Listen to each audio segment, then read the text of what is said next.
Welcome back to some more battles. We are in the Great League Remix, and let's see what we're trying to showcase today. We got the Swampert paired with the Dewgong and the Shadow Alolan Ninetales. Interesting lead here. We are going to be spamming our moves. However, this Aridos does know the Trailblaze, which is double super effective against our Swampert. So we're just gonna stay in and play this out. It looks like our opponent does get the lunge bait, and this next Hydro was not enough to KO. So we're gonna have to catch the move on this next move. They go for the Trailblaze and we survive it. And we get met with another poison. So they've revealed double poison so far. Luckily, we were able to fire back with some side shock, so it did a decent amount of damage. And it looks like this Toxapex is going to have to think about shielding here. We have a ton of energy. We're running the unconventional Earthquake. Down goes the Toxapex, and now we see their own Swampert. Right there was the key to the game, as we were able to farm down that Swampert, and now we have energy to throw back at this Swampert that's going to get permanently debuffed for the rest of the game. We know that we can survive this no matter what move. They are also running Earthquake, and we're going to be able to get to another Icy Wind to debuff them further, so they have to get to another Earthquake. Not sure if Earthquake is going to KO from this range, double debuff, and it does. But luckily we have one Hydro remaining, and this will end the Swamper's game right there. So GG's to our opponent.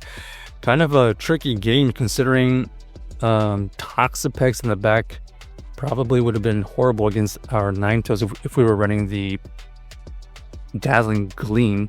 But that's partially why we were running the Side Shock there. Shadow Diggersby here is looking like a beast. Nice catch by our opponent, even though we overfarmed a little bit into the Lemony. So Lemony is going to be very spammy. And we go into the Ninetales because we can tank one move. And now we have two moves for the backline. What is that? The Aridos. So Aridos is going to shield the first one. We are going to fire back another Weather Ball, and now we see our opponent get to a move here. They go for the Trailblaze, which does a decent amount, and we lose the cap tie here, so we don't even throw the move, and they go for the lunge. So now we have to try to wiggle out of the situation. Icy Wind is used, and now they reset the debuff. They combo play into their Diggersby. We're not sure if Scorching Sand would have been enough right there. We decided to just let it go, and then we're going to go into this Swampert matchup. One Hydro is not enough to KO. We're going to take another one. Wow. Shadow Diggerby's energy is very, very surprising right there. As a Pokemon that's supposed to be bulk, it actually did a decent amount. So GG's to our opponent, unable to survive those Scorching Sands. All right, we got the Umbreon versus our Ninetales here. This Umbreon running the Psychic. Okay, interesting here. We are going to be able to resist their fast moves. But we do not have Dazzling Gleam, so let's see if this is going to work out for us. This is going to be another Psychic. We do survive it, and we just got to make sure we throw this next Weather Ball before they get to another Dark move. So at least we maintain alignment. We see the Typhlosion come back in. We can only get to one Weather Ball there, and we do a decent amount of damage, but not enough for the KO. This will get a shield.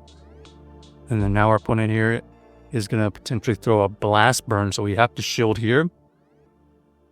Blast Burn is resisted, but it is surprising heavy damage. Looks like they're going to shield again, so we're going to shield this as well.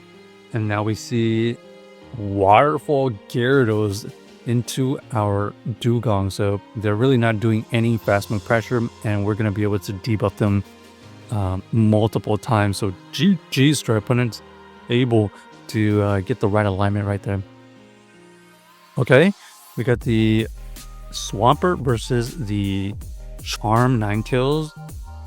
They eventually switch out into the Corviknight, and we're going to go into the Dewgong here because we can tank the moves easier, and plus we're going to be able to debuff them here. Let's see if they are going to be able to farm us down at any point. We tank that Sky Attack because we can get to another Icy Wind here. Do we get the farm down at this point? No farm down, unfortunately. We're just going to let this go so that we don't allow them to get the farm. Oh, looks like the Charm Ninetales in the back and the Shiftry is going to be pretty decent against our Swampert. We have a lot of energy. You have to shield there, even though that Weather Ball is resisted. We just do not have a lot of health left. We go for the Weather Ball. We do get the farm down. And this allows us to use our Ninetales here to get at least a... Oh, we thought that we were going to get at least a shield, but looks like they were banking on us baiting or something. So GG's to our opponent. We had a ton of energy on our Swampert, so maybe they just thought that they could survive that much easier. Here we go. We got the Swampert and we got the Meteor Mash Clefable. This matchup here has just become much more favorable for us as they are probably running Moonblast and Meteor Mash. That means that we can outpace them to these moves. We can shield here so that we can force them to switch out or get KO'd. This move here will get the shield, or they do catch the move actually. So that was a nice play by them, but it took a chunk of damage. So far they revealed a Charmer and a Mud Boy. So this is looking like double grounds. Let's see if we make that prediction. Okay, they come back in with the Clefable, and we're just going to tank the move. Meteor Mash is enough to take us out, and we're just going to take the energy advantage with our Ninetales. Their Wish Cache is fairly low. No double Mud Boys, but ends up being the Dripplum, and this is horrible for our opponent. Our opponent here is going to be able to throw a move. We are going to shield here, even though that we did get debuffed. We do have an option to potentially reset it later, but you can see these Weather Balls are just way too much for their backline. That Drifloon had no chance. So check out the team if you haven't already, and let us know if you enjoy the video.